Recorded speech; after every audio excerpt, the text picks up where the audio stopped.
Welcome back, everyone. We're about to take a deep dive into the world of a really fascinating and, some might say, controversial figure. I'm ready. Reverend Ike, yeah. You might know him for his flashy style, but his message went way deeper than that. Oh, yeah. He was all about that science of living stuff. Prosperity through positive thinking. Yeah. Really took off in the 70s. Exactly. We're going to dig into that today. We've got some excerpts from a scholarly article, really dives into his theology and how he presented himself. Oh, interesting. Yeah.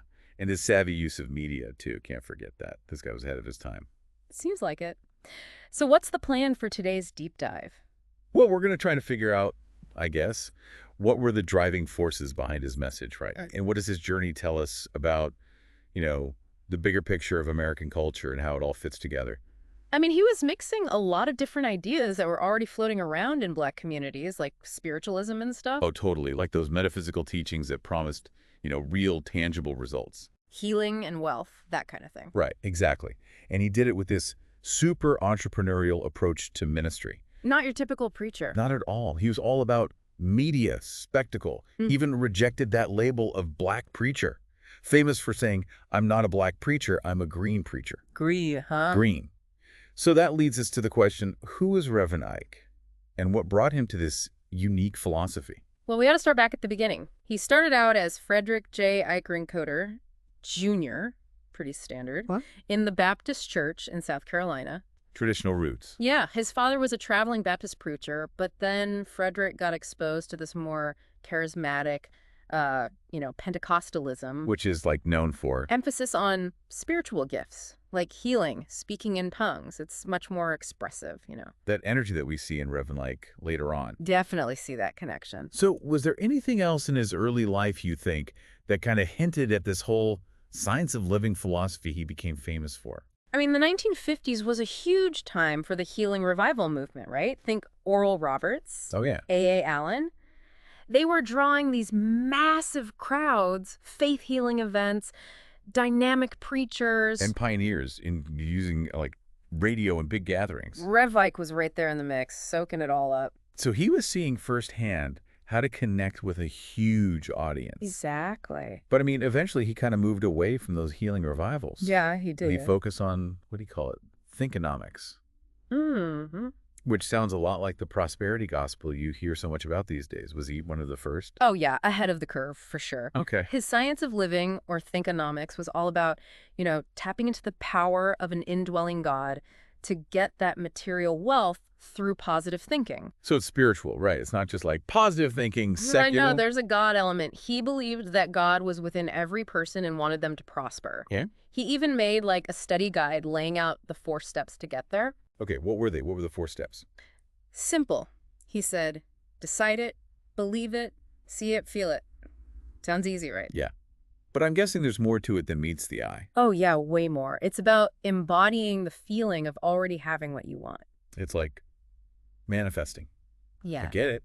Was this a new thing back then, or was he building on stuff that was already out there? Both. Innovative, yeah, but also rooted in those spiritualist ministries and metaphysical teachings we talked about earlier. Okay. Popular in black communities. Wow. Promising those results. Exactly. He was tapping into that, Yep. but he added his own spin on it, especially with that new thought philosophy. New thought. For those of us who, might not be super familiar, can you give us a little background? Sure. New Thought is a spiritual movement. Gained traction late 19th, early 20th centuries. It emphasizes the power of the mind to create, your reality. Okay, so it's like mind over matter. Yeah. Positive thinking, affirmations, visualization, all that jazz. So it sounds like Rev Ike was bringing all these threads together. Pentecostalism, New Thought, focus on tangible results. Yep. But there's another name that keeps coming up, Neville Goddard. Oh, yeah.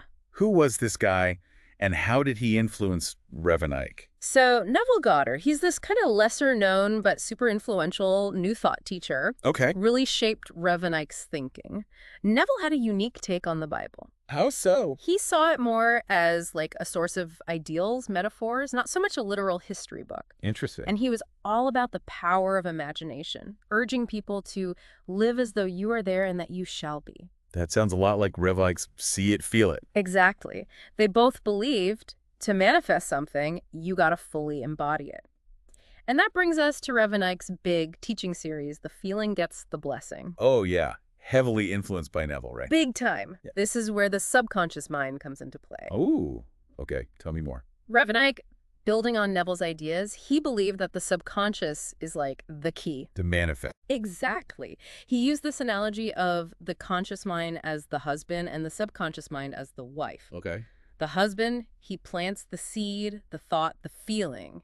And the wife, the subconscious, she makes it grow. I see. So it's not just about thinking about what you want, but feeling it like it's already real. You got it. If you want wealth, you can't just think, I'm wealthy. You have to feel the emotions that go with it. The abundance, the gratitude. Exactly. And this applies to everything, health, relationships, whatever. The feeling is key. Powerful stuff. But I imagine this philosophy also stirred up some controversy. Oh, yeah, for sure. One of the most controversial things was his take on the Poor People's Campaign. The one championed by Dr. King. That's the one.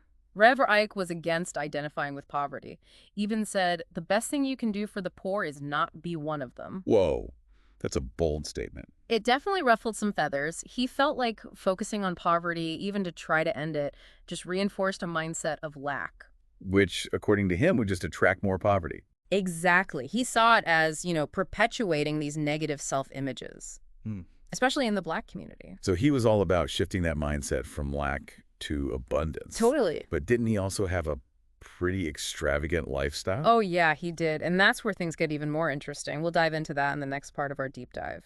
So we left off talking about Rev Ike's lifestyle. Pretty extravagant, right? Oh, yeah, definitely. Designer suits, luxury cars. He was living the high life. Do you think that was like a deliberate choice? Like he was trying to make a statement? I think so. Remember, he was preaching during a time when Black folks were still fighting for basic rights. Right. Jim Crow, segregation. Exactly. So for a Black man to achieve that level of financial success and then to, flaunt it, it was a powerful act. A way of challenging the status quo. You got it. Yeah. It was like he was saying, look, I made it on my own terms. And inspiring others to do the same. Exactly. This whole mindset of abundance thing. That was Yeah. a core principle of New Thought philosophy, right? Oh, yeah, big time. New Thought is all about the power of the mind. You can, create your own reality using positive thinking, visualization. Manifest your desires. Exactly. Rev Ike took those principles and applied them to, money. He said, you can attract wealth into your life just by changing your thoughts. But he was also a Pentecostal preacher. Right. So how did those two things fit together? It's an interesting mix. You can see both influences in his style. It's fiery, charismatic, full of energy. He definitely had a way with words. Oh, yeah. He was a master showman. But underneath all the flash, there was a deep spirituality to his message. He believed that God wanted people to prosper. To live abundant lives. But, is it really that simple? What do you mean? Well, isn't there a danger in equating material wealth with spiritual fulfillment? That's a good point. It's not always a one-to-one thing. And what about the systems that keep people trapped in poverty? Can you really just think your way out of that? That's where some of the criticism comes in. People argued that he was oversimplifying the issue. Blaming the victim, kinda. Yeah. And his message was particularly appealing to folks who were already struggling. It offered a solution, Like the American dream, but on steroids. Yeah. Just believe hard enough. Right.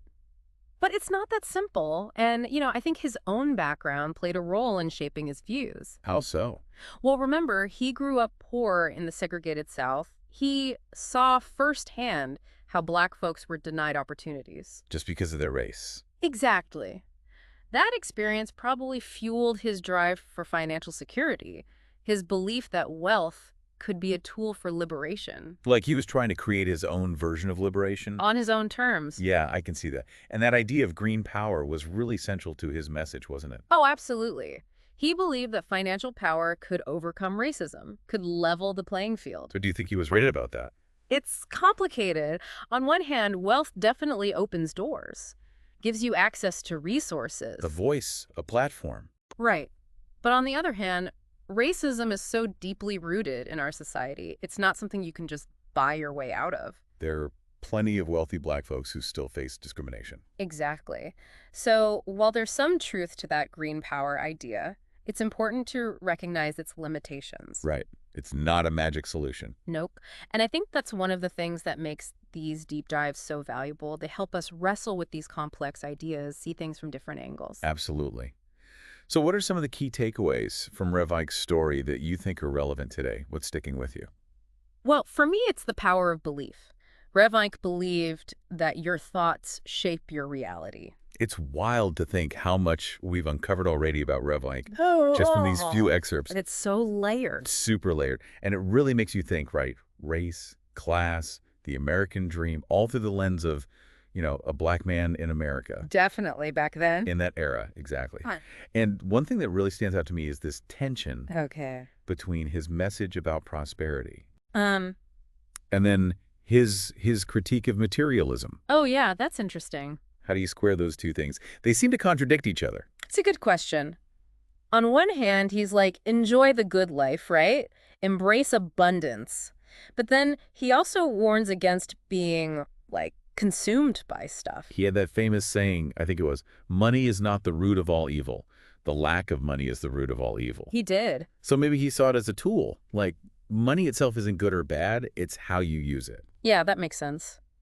He really believed poverty limited people's choices, kept them stuck. In that cycle of lack. Yeah, and he felt wealth, on the other hand, could be liberating. Give you the freedom to pursue your dreams. Help others, make a difference. But he wasn't saying go out there and be greedy. Right? No, not at all. He was really big on using your wealth responsibly To help others. to make a positive impact. He saw true prosperity as more than just money. It was about your spirit, too, your relationships having a purpose. So it's this holistic view of success, not just about, like, stacking up dollar bills. Right. And that's a good reminder, especially today, when, materialism is everywhere. Everywhere. Oh, and his emphasis on self-image. Oh, yeah. See yourself as successful, then you'll become successful. Do you buy that? Well, I think our beliefs about ourselves are powerful. Yeah. They shape our actions. If you're always doubting yourself, it's hard to achieve anything, right? Totally. It's like that saying, whether you think you can or you think you can't, you're right. Exactly. Rev Ike was onto something there. He understood the mind is like this powerful force. And he was ahead of the curve when it came to media, too. Yeah. Like, using TV and radio to spread his message. Yeah, a real pioneer. He knew how to reach people on a big scale. He was a gifted speaker, too, connected with people emotionally. Charisma, for sure. He wasn't afraid of a little showmanship either. Pushing boundaries. Kind of like those modern-day televangelists, huge followings. It makes you wonder, how would his message land today? Ooh, good question. Would people see him as a success story or, I don't know, criticize him? For that focus on wealth, that flashy lifestyle. Yeah. It's a different time now. But I think there's a timeless quality to his message, too. Yeah. The whole self-empowerment thing, creating your own reality, that stuff still resonates. Totally. Though some folks might not vibe with the materialism. True. Or some of his statements on race and poverty. Yeah, gotta remember, he was a product of his time. Complex dude, for sure. Inspiring, flawed. But there's no denying he had an impact. He shook things up. Changed what it meant to be a black preacher in America. Broke barriers, achieved incredible success. So as we wrap up this deep dive into Rev Ike, what are you left with? What's the biggest takeaway, you think? And how do we, apply these insights in our own lives? For me, it goes back to that power of belief. We got to be realistic, yes, but also believe in ourselves. Have that positive mindset. Exactly. And, real success isn't just about the money. It's about fulfillment, those connections we have, our spirituality, making a difference. And embracing who you are, breaking the mold. Like Reverend Ike did. He was a trailblazer. Yeah. This deep dive was amazing. It's fascinating how exploring these complicated figures can teach us so much. Right. Makes you think critically, question things. Grapple with history and human nature. Well, folks, that's our deep dive into the world of Rev Ike. Thanks for joining us.